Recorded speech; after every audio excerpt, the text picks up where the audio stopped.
মরতে এসেছিল ইন্দ্র ভীষণ নৃত্য করছিল। গুরুদেবকে দেখে সম্মান দিলেন না। গুরুদেব স্বর্গরাজ্য ত্যাগ করে চলে গেলেন। যখন স্বর্গরাজ্য গুরু শূন্য হয়ে গেল তখন সমস্ত দানব দানবী রাক্ষস রাক্ষসী স্বর্গরাজ্যকে টার্গেট করলো। কি হয়েছে কি? যখন সবাই মিলে স্বর্গরাজ্যকে টার্গেট করলো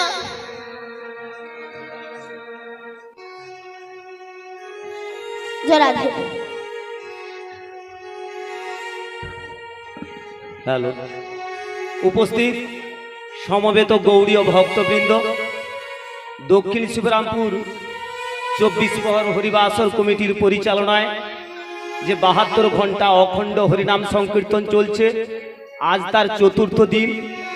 এই চতুর্থ দিনে এই মহতী হরিবাসরে যে কীর্তন গান শ্রবণ করছেন, সেই কীর্তনিয়া কুমারী দীপান্বিতা কয়ালকে শিবরামপুর বাড়ি কিশোরী মণ্ডল 50টি টাকা, সেই সঙ্গে দীপান্বিতা দাস শিবরামপুর বাড়ি 20টি টাকা পুরস্কৃত করছেন। কহনিতায় গৌর প্রেমানন্দে হরি হরি বল, হরি বল, হরি বল, হরি বল।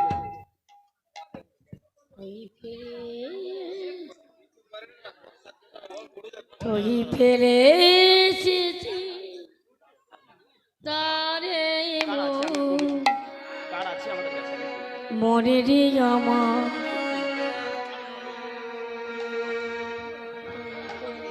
জয় রাধে। হরে কৃষ্ণ।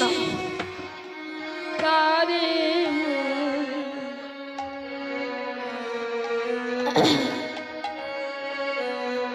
যখন স্বর্গরাজ্য গুরু শূন্য হয়ে গেল সবাই মিলে গোবিন্দের শরণাপন্ন হলো। হে প্রভু, এক অসুখ সৃষ্টি হয়েছে। তুই জনম যাবি বেচা কাজে শান্তি ফেরি না রে মনে রে আমার ফেলে এসেছি তারে মনে রে মা ফেলে এসেছি তারে মনে রে আমার তোরে জনমে যাবে পিতা কাজে জনম যাবে তোরে জনমে যাবে পিতা কাজে শান্তি পেলি না রে মনে রে আমার ফেলে এসেছি তারে মনে রে আমার তুই ফেলে এসেছি তারে মনে রে আমার জয় রাধে। হরে কৃষ্ণ। ভুলে গেলি হরে কৃষ্ণ।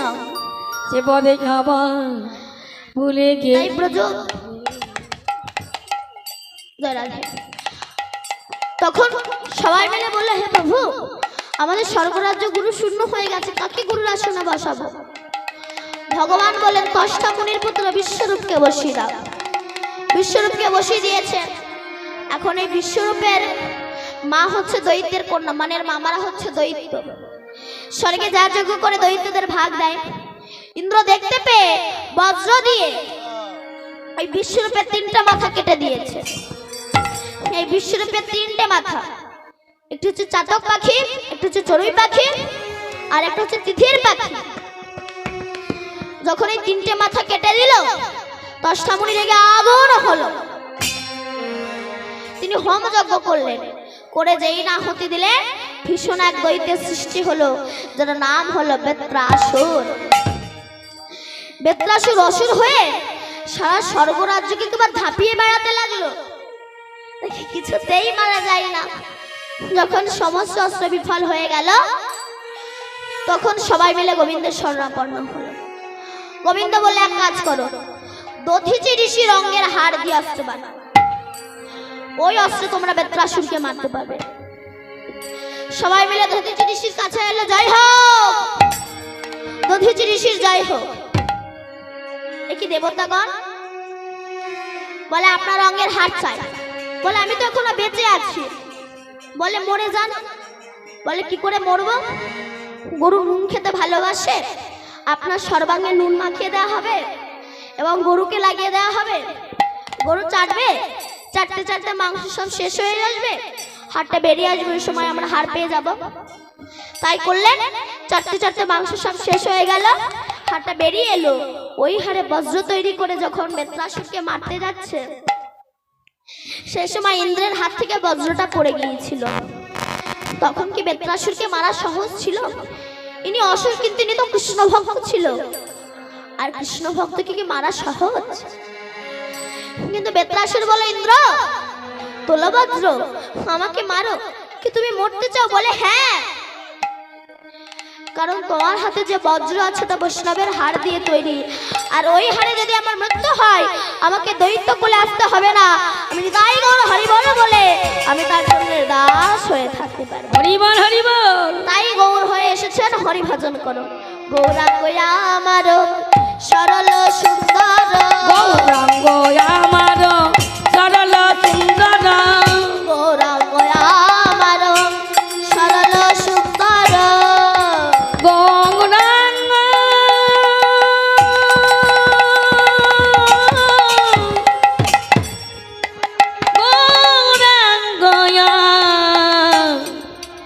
গৌরাঙ্গ গৌরাঙ্গ আমার সরল সুন্দর, গৌরাঙ্গ আমার সরল সুন্দর, গৌরাঙ্গ আমার ভোর সাত্বিক ভাবেতে ভোর, গৌরাঙ্গ আমার সরল সুন্দর, গৌরাঙ্গ আমার সরল সুন্দর, সাক্ষী ভাবেতে সাক্ষী ভাবেতে ভিতর খুঁজিলে জানিতে পারিবে, ভিতরে খুঁজি তুমি জানিতে পারিবে, ভিতর খুঁজিলে জানিতে পারিবে, ভিতর খুঁজিলে জানিতে পারিবে, অবর দারুণ চোর, অবর দারুণ চোর, তুমি ভিতর খুঁজিলে জানিতে পারিবে, ভিতর খুঁজিলে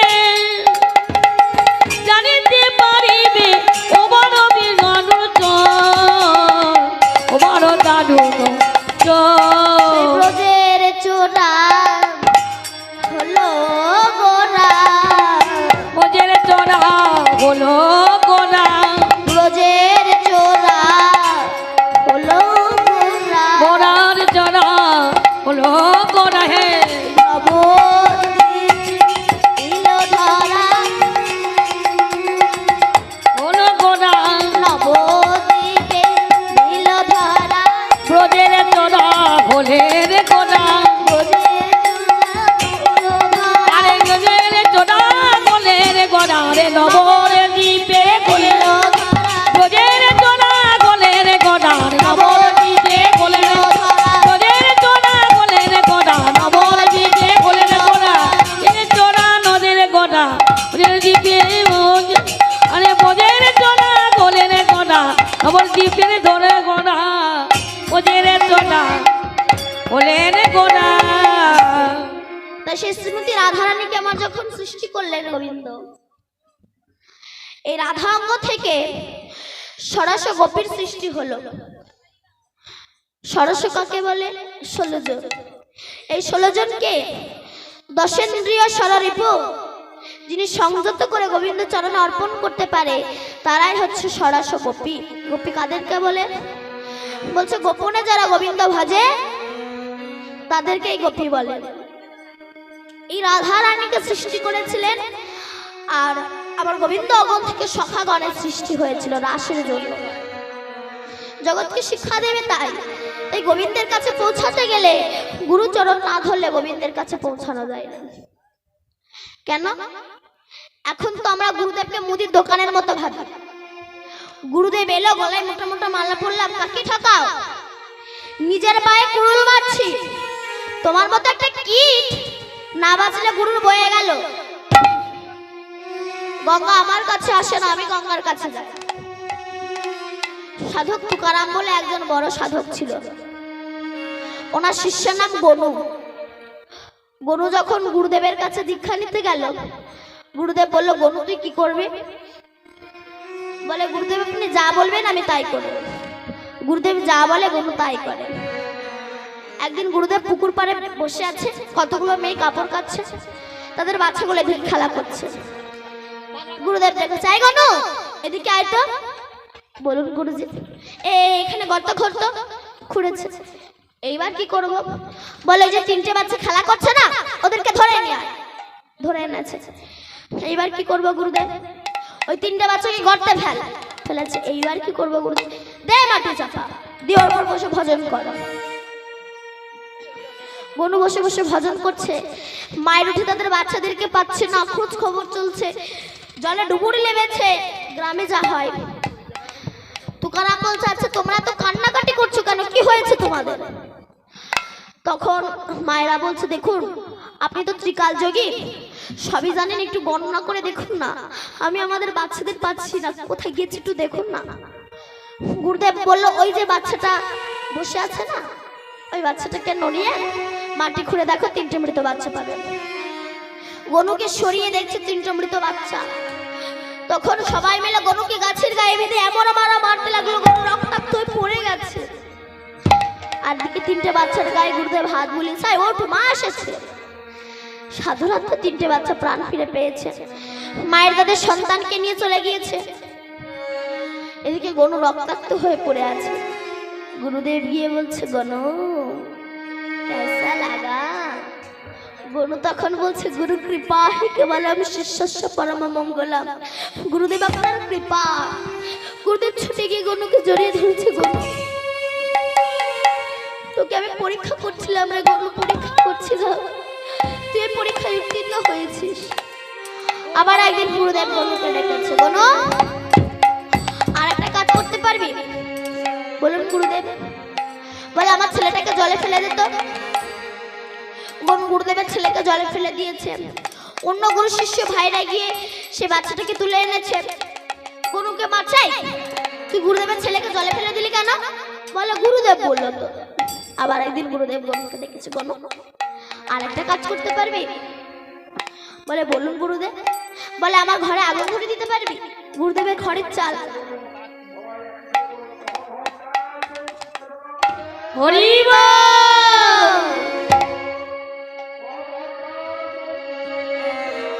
হরিব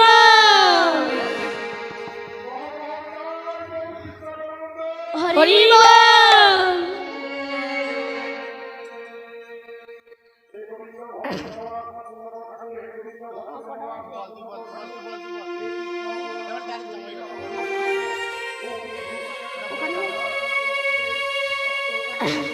বলে, আমার ঘরে আগুন ধরে দিতে পারবি? গনু আগুন ধরিয়ে দিয়েছে। অন্য গুরু শিষ্য ভাইরা গুরুকে এত বড় মারছে, গুরুদেবের একটা ঘর ছিল তাকে তুই পুড়িয়ে দিলি, আর কোনোদিনও গুরু গৃহে আসবি না। গনু আর কোনোদিনও গুরু গৃহে আসে না। দূর থেকে গুরুদেবকে প্রণাম, হরিব গুরুদেবকে প্রণাম করে চলে যায়। এবার গুরুদেব দেহ রাখবে। প্রধান শিষ্য এসে দাঁড়িয়েছে, তাকে গায়ে শালটা দিয়েছে। আর এক শিষ্য এসে তাকে গলার মালাটা দিয়েছে। আর এক শিষ্য এসে তাকে জপের মালাটা দিয়েছে। গুরুদেবের ব্যবহার করা জিনিস সবাই আনন্দ করতে করতে নিয়ে যাচ্ছে। শেষে এসে গনু দাঁড়িয়েছে। গুরুদেব বলল, যা গনু, তুই তো পরে এলি গনু, আমি তো সবাইকে সবকিছু দিয়ে দিয়েছি, তোকে কি দেবো বল? গনু বলছে, গুরুদেব তুমি আমায় ফেলে চলে যাচ্ছ। রাধে রাধে। আমি কিছু চাই না গুরুদেব, আমি কিছু চাই না, তুমি আমাকে ফেলে রেখে চলে যাচ্ছ। গুরুদেব বলেছিল, গনু সবাইকে সবকিছু দিয়েছি, একটা জিনিস এখনো কাউকে দিইনি, কি জানিস? আশীর্বাদ। হরি বল হরি বল। তোর গুরুবাক্যে এত বিশ্বাস, আশীর্বাদ করি। তুই পরজন্মে স্বয়ং ভগবান শ্রীকৃষ্ণের গুরুদেব হবি, তোর নাম হবে শান্তিপুনি মুনি। হরি বল। তাই গুরু কৃপা হে কেবলম শিষ্যস্য পরম মঙ্গলম। গুরুদেবের কৃপা ছাড়া শিষ্য এক পা চলতে পারে না। গুরু কৃপা হি কেবলম, গুরু কৃপা হি কেবলম। গুরু কৃপাগি কে বল, গুরু কৃপাগি কে বল, গুরু কৃপা হি কেবল, গুরু কৃপা হি কেবল, গুরু কৃপাগি কে বল, গুরু কৃপাগি কে বল, গুরু অদটে চল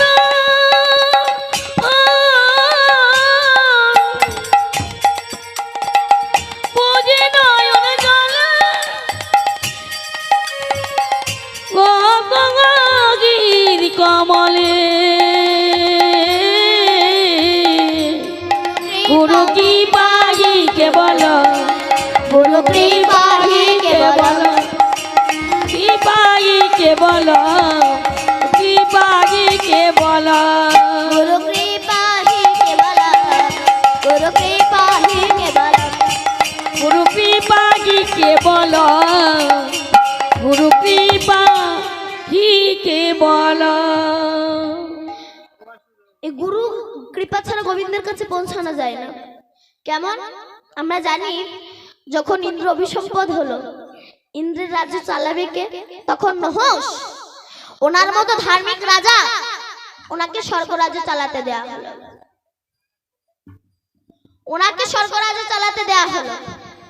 এবার নহুষরা স্বর্গরাজ্য ঘুরতে ঘুরতে সেখানে অনেক সুন্দর সুন্দর রমণীর মধ্যে মেনকা, রম্ভা, সবচেয়ে সুন্দর রমণী হচ্ছে ইন্দ্রের ঋষি শচী। নহুষ যখন শচীকে দেখলো, বললো আমি তোমাকে বিয়ে করতে চাই। এই জন্য শাস্ত্র বলছে বিবেকবান পুরুষকে কখনো নারীর মুখের দিকে তাকাতে নেই, নারীর চরণের দিকে তাকাতে হয়। কেন? শাস্ত্রে নারীকে অগ্নি সমতুল্য বলা হয়েছে, আর নরকে ঘৃত সমতুল্য বলা হয়েছে, পুরুষকে ঘৃত সমতুল্য বলা হয়েছে। পুরুষ অর্থাৎ ঘৃত যদি অগ্নি অর্থাৎ নারীর কাছে আসে পুরো ভস্ম হয়ে যাবে। শচী তখন বলে ছি ছি ছি, আপনি জানেন আমার একবার বিবাহ হয়ে গিয়েছে, তারপরে আপনি আমাকে বিবাহ করতে চাইছেন? বলে দেখো ইন্দ্র তো আর কোনোদিনও ফিরে আসবে না, আর এখন তো আমি ইন্দ্র, আমাকে বিয়ে করো। তখন শচী বলে আমি একটু সময় দাও। বলো ঠিক আছে। শচী তখন ছুটে গেল গুরু বৃহস্পতির কাছে। তোমার যখন বিপদ আসবে তুমি গুরুর কাছে ছুটে যাবে। তখন বৃহস্পতি শচীকে বলে শচী তুমি তাকে বিবাহ করবে, কিন্তু সে যদি সপ্তঋষির কাঁধে চেপে তোমাকে বিবাহ করতে, তবেই তুমি তাকে বিবাহ করবে। শচী নহুষের কাছে গিয়ে বলে আমি তোমাকে বিবাহ করব, কিন্তু তুমি যদি সপ্তঋষির কাঁধে চেপে আমাকে বিবাহ করতে আসো। নহুষ বলে ঠিক আছে। সপ্তঋষির কাছে গিয়ে বলে আমি আপনাদের কাঁধে চেপে শচীকে বিবাহ করতে যেতে চাই। সপ্তঋষি বুঝেই গেছে আর পতন শুরু হয়ে গেছে, কিন্তু ইন্দ্র পথ পেয়েছে, তোর কথা শুনতে হবে। সপ্তঋষি কাঁধে করে নিয়ে যাচ্ছে, আর নহুষ মনে মনে ভাবছে কখন শচীকে পাবো, কখন শচীকে পাবো, কখন শচীকে পাবো। মানুষ যখন কামাসক্ত হয়ে যায় তখন তার না থাকে ভয়, না থাকে লজ্জা, তার কিছুই থাকে না, তার কিছুই থাকে না, বিবেক জ্ঞান বুদ্ধি তার কিছুই নেই। নহুষ হচ্ছে কখন শচীকে পাবো, কখন শচীকে পাবো। সপ্তঋষির কাঁধে চেপে যাচ্ছে তো একটু দেরি হচ্ছে, সর্প সর্প তাড়াতাড়ি চলো, তাড়াতাড়ি চলো। সপ্তঋষি বলে কি, সপ্তঋষির কাঁধে চেপে যাচ্ছে, সর্প সর্প তাড়াতাড়ি করছিস, তুই সর্প হয়ে যা। নহুষ সর্প হয়ে গেল, শচী নহুষের দৃষ্টি থেকে মুক্তি পেয়ে গেল। তাই গুরু কৃপা হি কেবল শিষ্যস্য পরম মঙ্গলম। নরহরি দাসে কহে এইবার লীলা প্রকাশ হল।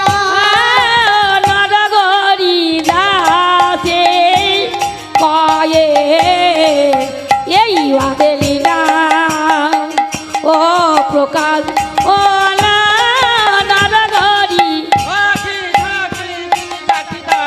ताकी ताकी दिन ताकी गिरता जाओ जाओ दिन ताकी गिरता जाओ दिन ताकी ताकी जाई बोए ताकी ताकी दिन ताकी गिरता जाओ जाओ ताकी दासे कये এইবারে লীলা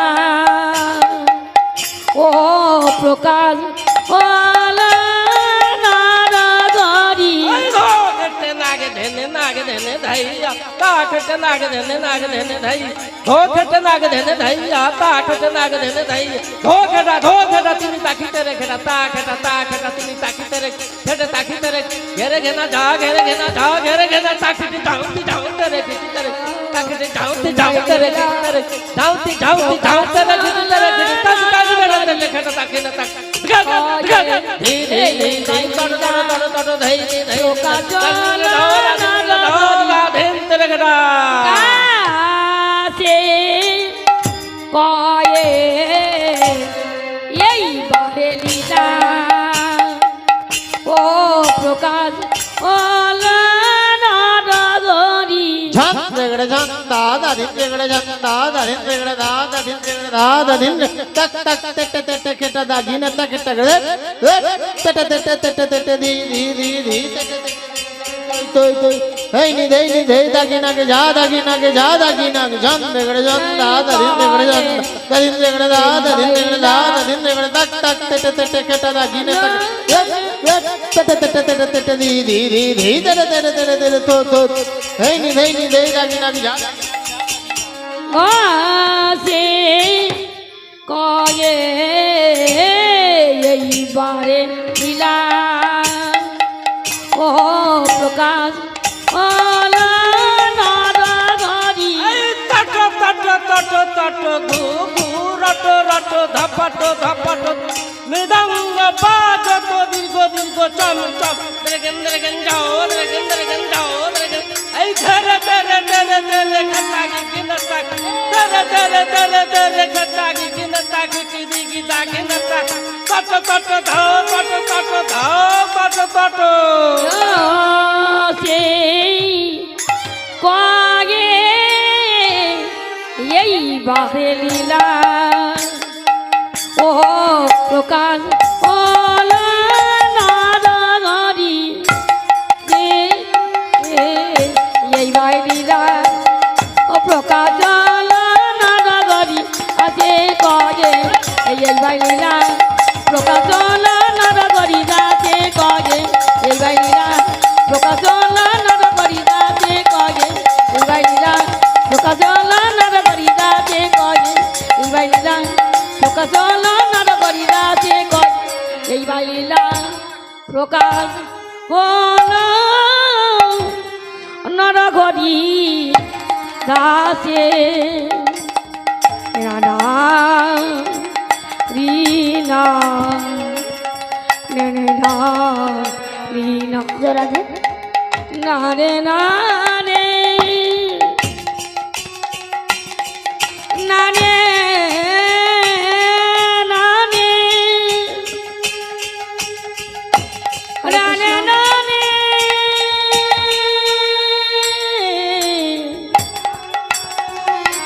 রিনা না রিনা না রিনা